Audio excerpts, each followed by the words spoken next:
This is the right triangle calculator, which uses the Pythagorean theorem to solve for missing sides and angles in right triangles. Let me walk you through the input fields.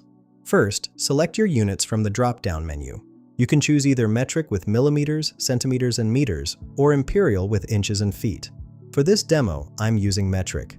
Next, we have 5 input fields: side A labeled adjacent, side B labeled opposite, side C labeled hypotenuse, angle A which is opposite to side A, and angle B which is opposite to side B.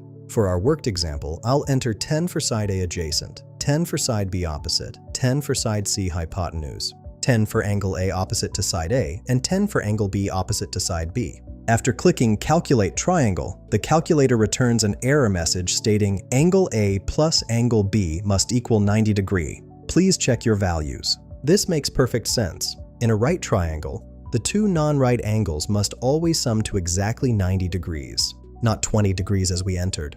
This calculator helps verify your triangle measurements follow fundamental geometric rules. Find the link in the description below.